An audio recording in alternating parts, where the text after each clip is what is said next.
Hi friends, welcome back to our channel. எல்லாருமே எப்படி இருக்கீங்க? வருஷமே வந்து ஆடி மாதத்தில் கூழ் ஊற்றுவாங்க. அதுக்கு தான் நாங்கள் ப்ரிப்பேர் பண்ணிகிட்ருக்கோம். நாங்கள் ஃப்ரைடே நைட் அன்றைக்கே வந்து ராகி மாவு வந்து கரைச்சி வச்சிடணும்.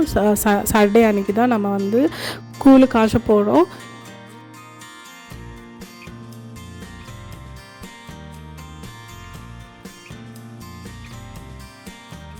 நூய் அரிசி தான் வந்து கூழ் காய்ச்சதுக்கு நல்லாயிருக்கும். அது நல்லா கழுவி வச்சிட்டோம்னா கொஞ்சம் ஒரு 1 hour வந்து ஊறிச்சுன்னா நல்லாயிருக்கும். நம்ம காய்ச்சும் போது நம்ம கரைச்சி வச்ச ராகி மாவு வந்து நல்லா ஃபர்மெண்ட் ஆயிடுச்சு. பார்த்திங்கன்னா சூப்பராக ஃபர்மெண்ட் ஆயிடுச்சு. இப்போ நம்ம கூழ் காய்ச்சும் போது இதுக்கு போட்டுட்டு கரைச்சி வச்சிட்டோம்னா நம்ம கூழ் ரெடி ஆகிடும். நம்ம வந்து சாட்டர்டே வந்து கூழ் காய்ச்சி வச்சிட்டோம்னா சண்டே அன்றைக்கி ஊற்றுறப்போ நல்லாயிருக்கும்.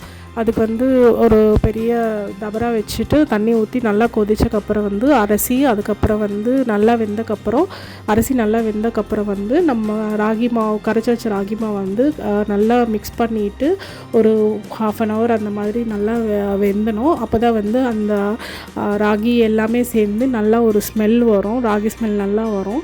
சண்டே காலையில் பார்க்கும்போது நமக்கு அந்த கலரே வந்து கொஞ்சம் சேஞ்ச் ஆகிடும். நம்ம காய்ச்சும் போது நல்ல ஒரு ஸ்மெல் வரும். ராகி கூழ் வந்து ஹெல்த்துக்கு ரொம்ப நல்லது. உடம்பு வந்து கொஞ்சம் கூலிங்காக வச்சுக்கும். இதில் வந்து கொஞ்சம் தயிர் போட்டு மிக்ஸ் பண்ணி கூட சாப்பிட்லாம். நம்ம இப்போ வந்து கூழ் காய்ச்சிட்டு இது வந்து ஒரு சைடில் வச்சிட்டோம்னா நம்ம சண்டே அன்றைக்கி தான் இது ஓப்பன் பண்ணி பார்க்க போகிறோம். கிச்சன் வந்து கொஞ்சம் ரொம்ப மோசமாக இருந்துச்சு. அதை நைட்டே வந்து க்ளீன் பண்ணி வச்சிட்டோம்னா காலையில் வரும்போது கொஞ்சம் நீட்டாக இருக்கும். அதனால கிச்சன் வந்து நைட்டே க்ளீன் பண்ணிட்டோம்.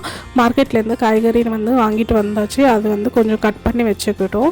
கொத்தவரங்காய், அதுக்கப்புறம் முருங்கைக்கீரை வந்து நல்லா உரித்து வச்சுட்டு கட் பண்ணிவிட்டு கவரில் போட்டு வச்சுட்டோம். நாங்கள் தூங்கும்போது நைட்டு ஒரு 1 o'clock ஆகிடுச்சு. இதெல்லாம் ரெடி பண்ணி தூங்குறதுக்கு.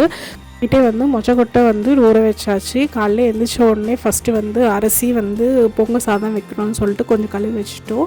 அதே மாதிரி இந்த தண்டு, கீரை தண்டு, கொத்தவரங்காய் இது எல்லாமே வந்து ஒரு குக்கரில் போட்டு நல்லா வேக வச்சாச்சு.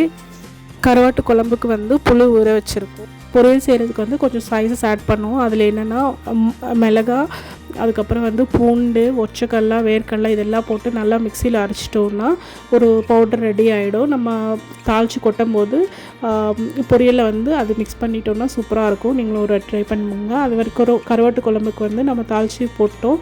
இதில் வந்து கத்திரிக்காய், முருங்கைக்காய், கீரைத்தண்டு, அப்புறம் வந்து வாழைக்காய் இதெல்லாம் போட்டு காக்காய் இதெல்லாம் போட்டு நல்லா வெந்த வச்சிட்டோம்னா அதுக்கப்புறம் வந்து நம்ம மொச்சக்கொட்டை, புளி எல்லாம் கரைச்சி சேர்த்துட்டோம்னா நமக்கு வந்து லாஸ்ட்டில் ஒரு 10 minutes 15 minutesக்கு முன்னாடி வந்து நம்ம ஆல்ரெடி க்ளீன் பண்ணி வச்சு கருவாட்டு போட்டு நல்லா மிக்ஸ் பண்ணிடணும்.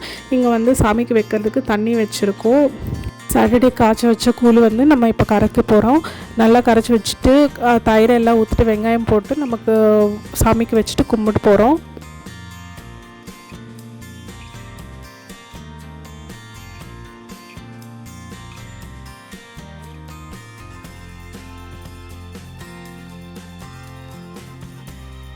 நைட்டுக்கு வந்து படையல் போடுறதுக்கு நான்வெஜ் செய்ய போகிறோம். இதில் வந்து நாங்கள் சிக்கன் குழம்பு, மீன் குழம்பு, முட்டை, ரசம் இதெல்லாம் வைக்க போகிறோம்.